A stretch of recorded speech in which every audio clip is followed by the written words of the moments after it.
Hello, this is Miss Kyler, and I'm going to be talking to you about Sir Gawain and the Green Knight. Some teachers call it Sir Gawain, and some people call it Sir Gawain. I think it's just a matter of preference. I like the way Sir Gawain sounds, very gallant sounding. Sir Gawain is not so, sounds a little weaker, but it's a matter of preference.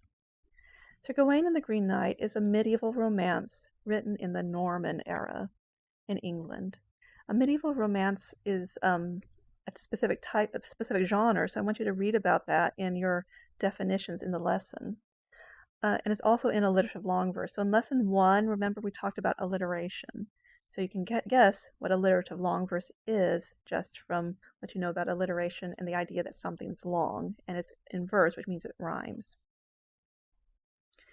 The author is commonly referred to as the Pearl Poet. This is because Sir Gawain the Green Knight was found in a compilation, a book that had a lot of other works in it, and one of the most prominent works was The Pearl.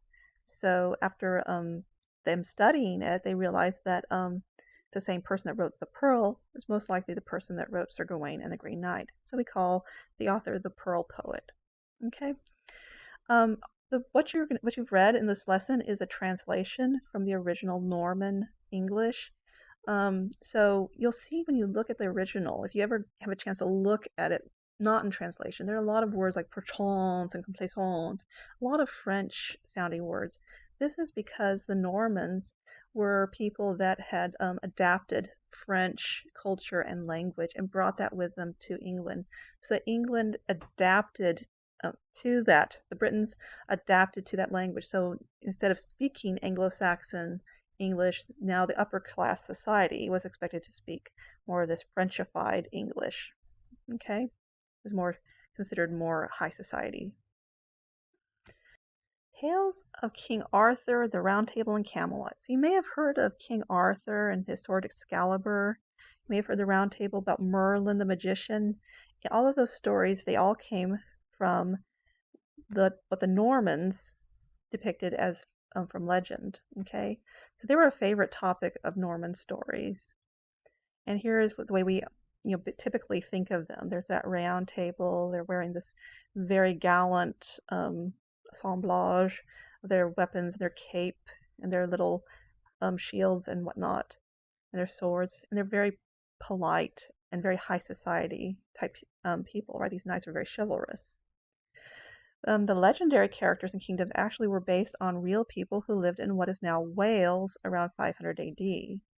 So instead of just being these high class, high society, very noblemen, they were really this teenage gang called villains, which didn't mean villain like bad guy, but villain means people that warriors who traveled abroad seeking a kingdom to fight for in return for wealth and land, a lot like Thanes, probably because they could be rude and have and be mean sometimes. They were probably That's how we got the name villain, to have a bad connotation. But it didn't mean that they were mean and rude. It just meant that they were young warriors.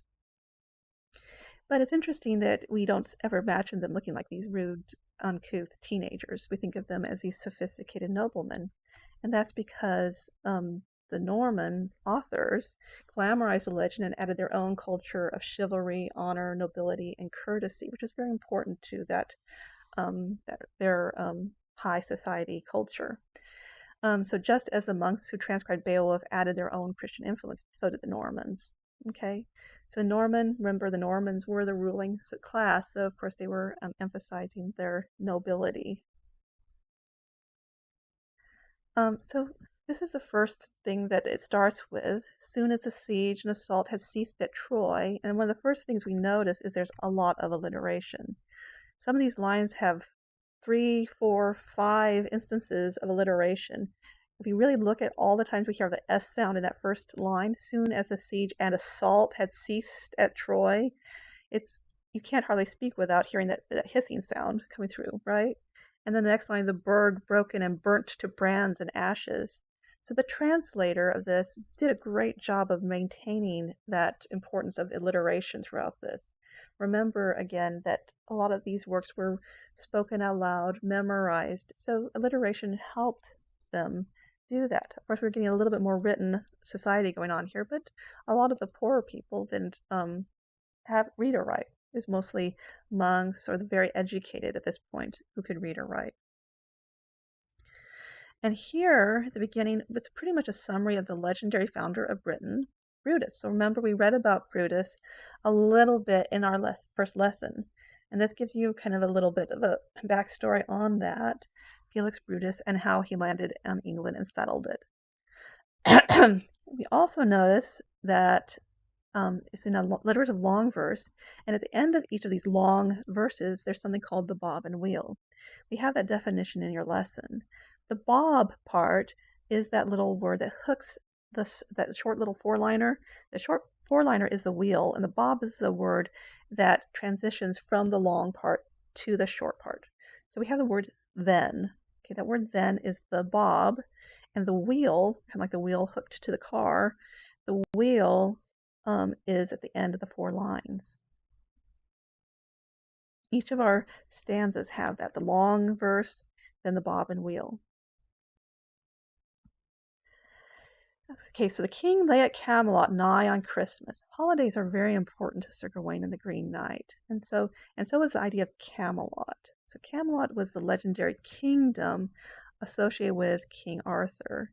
It's a fabulous place. It's considered to be like a paradise. It's supposed to be wonderful, and everything majestic and noble and adventurous and good and romantic happens at Camelot. It was not in the early Arthurian material, so it first appeared in the 12th century French romances and after the Lancelot Grail cycle. Okay, so there's lots of things written about Camelot and King Arthur.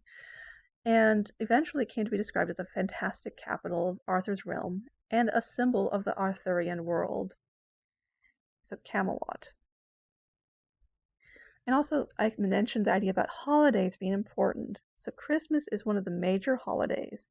The king rewards his loyal knights with a festival, and so the primary focus of all holidays is to commemorate important religious holy days. So as you read through it, look for all the other holidays that are mentioned. So it's almost the whole thing kind of cycles around the holidays. It'd be interesting to find out, since the number 5 is so important, it'd be interesting to find out if they actually talk about 5 different holidays. I'd be interested in hearing if you come up with that. Now again, the courtly language. Everything about being a knight or being in the Norman high society idea is courtliness. Okay, so courtly language, you'll see a lot of words saying the words lovely ladies, comeliest of kings, honor and nobility, and courteous. Oh, they're going to use the word courteous a zillion times. So the medieval romance is strictly about the noble class and the idea of chivalry and being polite. So look for those kind of words when you read through it.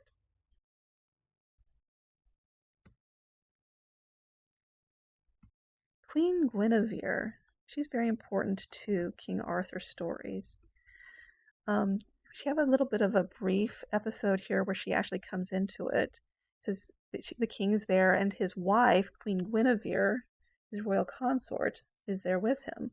And it says, Guinevere full gaily gracing their midst, dressed on the days there, adorned all about, splendid silk by her sides, and sheer above the Toulouse of Tartar, tapestries plenty, a lot of really great description.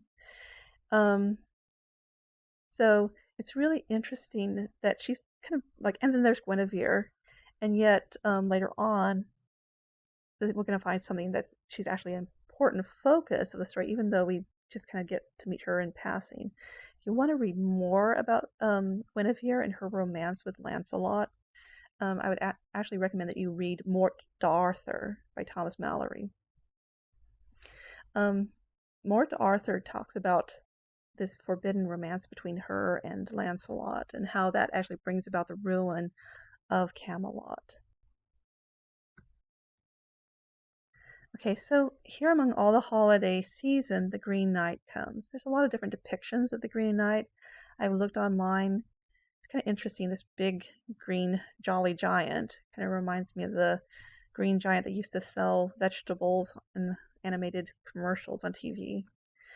But he comes, and well garbed was this giant, geared in green, and the hair of his head like his horse's mane, fair fanned out flaxen, folds his shoulders. Look at the description. There's a lot of sensuous detail. The Normans really it's almost like they glorified the epitome of perfection in human form and in animal form, and they just go on and on and on about the description of clothing, of their garb, and of the surrounding of their physical form. So just really, look at that detail. You can imagine it very clearly just by looking at each little detail that they provide about it. The horse, the way its get up, and the knight and what he looks like. He's a pretty scary looking guy, right? You don't usually see big giants coming in and looking green, right? Pretty much of a supernatural. So the green giant proposes the game, and it's a dare. And what does he propose? He proposes that the King Arthur, he dares him, right, to a contest. And he says he'll bend down and let the king strike at his neck and cut off his head if the king will, a year later, come and let him strike at his neck and cut off his head. I don't know about that. How many of you would be willing to let someone strike at your head and cut it off? Probably not. So it's a no-win situation. But if the king refuses, he will lose face. He's the king. He's supposed to be brave, right? And courage is so important. So if he refuses, it looks like he's afraid.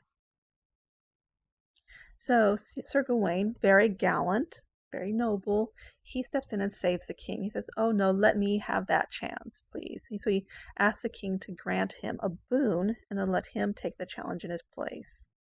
So he's being a little impulsive here, but he's also trying to be helpful. And Sir Gawain, throughout all of those stories, he's always the one that seems to be very sympathetic and want to help. Okay, so then, of course, they have the contest, and Sir Gawain strikes as hard as he can at the neck, and he chops off his head, the Green Knight's head. And so, gross. There's a head rolling around. It's green and it's scary looking and fierce. But what happens next is pretty creepy, right? It's the supernatural element that's so important to medieval romances. The knight goes over, picks up his head, and he's still alive. He's still moving around, even though there's blood and gore and all that. And he picks up the head, and the head talks. So I think, it kind of reminds me of the headless horseman of Sleepy Hollow. I wonder if this is where Washington Irving got his idea, right? So here's this green head with glowing eyes, and it starts talking in a really scary roaring voice, right? And so he, again, reminds them of the promise that he's supposed to come and find him so that he can, within 1 year's time, return the dare, right? Chop off Sir Gawain's head. That sounds pretty scary. And then he goes riding away. I like that picture. Pretty cool. Okay, so also important to Sir Gawain the Green Knight is the idea of the Pentangle. And this is the symbol of the 5 fives. Okay? This is Sir Gawain's symbol. He wears it on his shield. He wears it on his uniform, his clothing. So it's basically his motto, right? And so after a year's time, Gawain and his noble steed and his horses named Gringolet are prepared for the journey to the wilds, the quest to seek out the Green Knight. Okay, and they mention first, and thus the Pentangle knew he bore on shield and coat as title of trust, most true and gentlest knight of note. This is a symbol on Gawain's shield, and it shows that he is faithful in 5 ways, and 5 times so. So the 5 ways he is faithful, this is important. I want you to make sure you make a note of this. So each of those little 5, and notice how it interlaps continuously, so there's no end to it. It's an endless knot, right? He was found faultless in his 5 senses. That's the first way he's faithful. 2, he failed never in his 5 fingers, so he's capable. 3, all his trust in the field was in the 5 wounds that Christ caught on the cross. So that's very important. All his force in fight he found in the 5 joys that Holy Heaven's Queen had of her child. And 5, there's actually more, 1, 2, 3, 4, 5 in that last 5. He always had free-handedness, so he's generous, friendship, he was kind, continence, which means he could contain his own lusts, courtesy, he was always polite, and piety, he was always reverential into spiritual things, he was religious, right? So the last five actually go along with the idea of the unspoken code of chivalry that we talked about in this lesson. So he goes on this long and deadly journey. And remember again that going away from your kingdom, even in the Norman period, it was like you're putting your life into the hands of fate. You could go out, there's no pathways, there's no map, no guide. You just hope that by chance you'll meet some wayward hut or some little woodsman in the forest or someone who could help you along your way. Otherwise, you're on your own with your horse and whatever you brought with you. Okay? So he faces severe elements and fights off savage beasts. So it seems like at this point that the story is basically a focus on his quest to go and keep his promise of meeting up with the giant again. But he overcomes, and look at all the monsters and things he's facing. It kind of is said like, and then this happened, blah blah blah blah. But it's really interesting looking at all the creatures that he faces, especially if you're into monsters and things like that. But finally, it is only in answer to a desperate prayer that he finds friendly abode. So he fights, he goes on this long journey, but then he finally thinks, oh yes, I'm pious, I need to pray. And so he prays in his last desperate moments, and there he finds shelter, like a miracle. Okay, so another thing that's important to a medieval romance is the idea of the courtly love triangle. So the typical parts to this were, first of all, there was a lady, and the lady is the wife to a wealthy, powerful lord, but at the same time she's a fair damsel to the knight. The knight is loyal to the lord, just like a thane. He pledges his troth to the lord, but he's also the romantic rescuer to the lady. So he is the one who will fight for her honor. If she is ever called and questioned, he will go and joust and prove that she is innocent. And also, if there's any dragons about, of course, he'll rescue her from those too. But he's also the one that makes her feel like a woman. He'll sing beautiful poetry and woo her, but he'll always be at a distance, at least in public. Now, in private, he may actually see her and kiss her and things like that. But it's supposed to be mostly a platonic or a non-sexual relationship. The lord is the husband and provider to the lady. He's generous leader for the knight. So he likes the knight because he works for him and he fights for him and he wants him to be honorable and true. But then he also understands that the wife needs to be taken care of. So marriage there was no such thing as, there wasn't the idea of marriage is supposed to be romantic, right? You marry because you need to be provided for and to have children and to be like a family unit. But so if there's any kind of romance going on, it's going to be with the loyal knight, right? And again, remember that's supposed to be a non-sexual relationship. So he's being very chivalrous, very kind, very courteous by paying attention to the lady. Now, Sir Lancelot and Queen Guinevere, they went too far because their relationship did become sexual, and that caused the downfall of Camelot later on. So here we have Sir Gawain. He comes he's welcomed by his host, so the host is letting him in. He's coming under his lordship, right? And of course he has a lovely wife. And so we're going to start seeing there's kind of a thing going on between the knight, Sir Gawain, and the lady of the castle. Also, we notice that there's a little old lady that attends to the wife, and the knight, even though he thinks she's ugly, still tries to be courteous to her. Now pay attention to this old lady when you're reading it because she plays an important role. The lord and his lady, of course, are generous and kind, and we see that courtly love triangle is starting to shape up there. And just like there was a contest at the beginning, there's another contest here. Pay attention to that, the commonalities where you see parallels, right? So the lord of the castle dares Sir Gawain to join him in a game. So just like the Green Knight at the beginning proposed a Christmas holiday game, quote, quote, the lord of the castle does the same thing, and there's a reason for that. So the lord says, I'll go out hunting in the woods, and Gawain will stay and go hunting in the castle, and that whatever the lord wins in hunting, he will give to Sir Gawain, and whatever Gawain wins while at home, he will give to the lord. Okay, so this is where there's temptation. The king, there's all this big description of the lord going away and his hounds and them hunting and all this adventure. They love to hunt because they're nobility, so there's this big description all about that, very detailed. But meanwhile, he's going hunting in the castle, which basically means he stays at home and has to do battle with his temptation of the lady, right?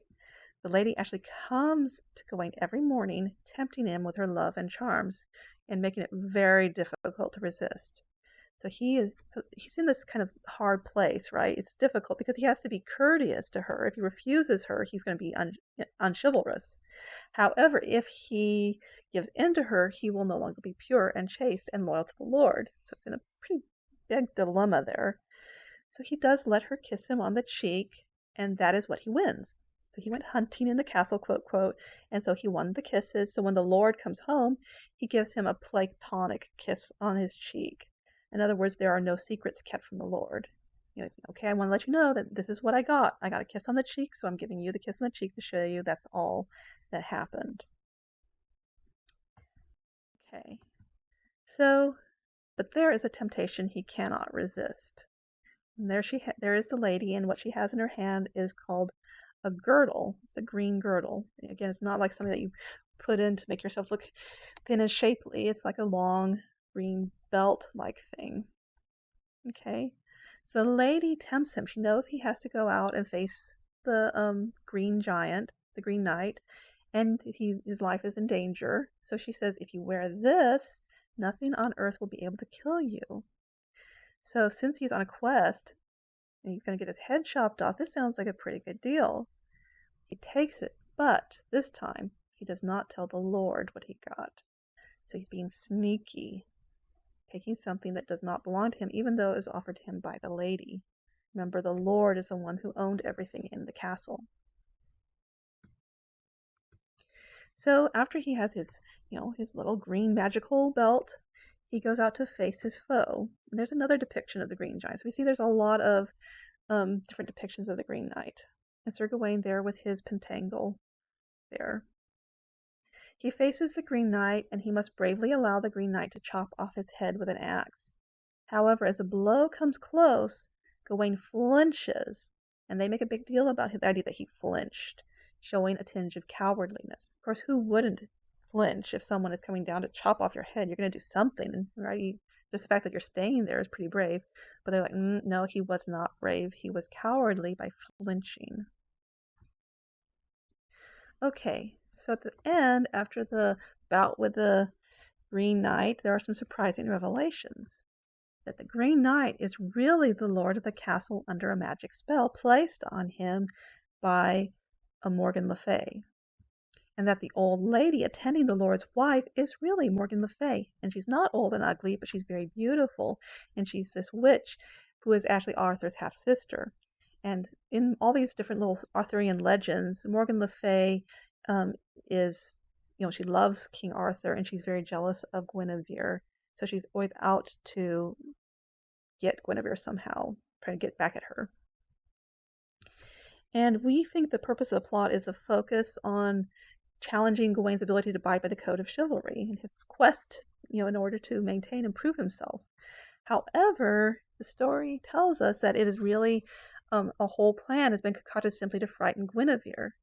And what I really think happened is because he challenged King Arthur, and when Sir Gawain interjected, the whole plot turned around. Morgan Le Fay was hoping it would be King Arthur that would come, and then she would tempt him with the lady, and he would fail, and then she would get back at him and Queen Guinevere both in the same time. However, Gawain kind of foiled her plot by going in place of King Arthur. Kind of interesting. And then he comes back, and we have that whole idea of the Brotherhood of Knights. Kind of that Comitatus evolving and developing, but still maintaining its basic core idea. that brotherhood of knights, the man that will stick together and be loyal to one another and to their lord. And when he comes, he's ashamed because he feels like he failed, right? He was not brave when he actually lied, or he hid the truth of the girdle. And so as a sign of his shame, he actually wears the green girdle as a baldric. So that means he wore it kind of like over his shoulder, across his chest to hold his sword. However, instead of ostracizing Gawain, the Brotherhood of Knights all stick together again, the Comitatus idea, all wear green girdles of baldrics as a reminder that no one is infallible, and that actually becomes a mark of honor. Okay, so at the end we can look at Sir Gawain, because the story really was about Sir Gawain. Kind of, it's like it was meant to be all about King Arthur and Guinevere and Morgan Le Fay, but Gawain kind of twisted the story around to go his way, and so it became focused on him and how he measured up to the code of chivalry. So let's look at some of the criteria for the code of chivalry and see how Gawain did. So he had to be courageous as a knight. So how do you think he did with courage? Well, we know that he was very brave in standing in for the king and going on that long quest and risking his life for the king, but he does secretly protect himself with a magic girdle, and he flinches, which was a sign of cowardice. You have to be courteous as a knight. Okay, so Gawain is always polite to his host and his lady, but it is difficult to be courteous when being tempted to sin. There's a couple of times there when he felt very tempted to say, "Lady, no, leave," right? Because she's being very pushy. Also, for the code of chivalry, you need to be loyal. So loyalty is important. And so Sir Gawain does tell the Lord about the kisses that he gets, but he does not talk about the sneaking of the green girdle. So there he's a little bit shaky. Piety. So he does say his prayers, but he does trust more in the magic. So instead of just trusting the Lord to protect him while he goes to face his foe, he says, I think I'll take this magic girdle. And purity was important. So he does resist a temptation for the most part, but it is not easy. So holding him to this standard of perfection, no, he doesn't, pass the idea that he's not perfect, but he is a pretty good knight, all in all, just a little bit more human. Thank you for joining me on this lecture, and I hope you got a lot out of this. Go back and look at the lesson, read Sir Gawain the Green Knight, and come back and take notes anytime you need to before you take the exam. Thanks, and bye.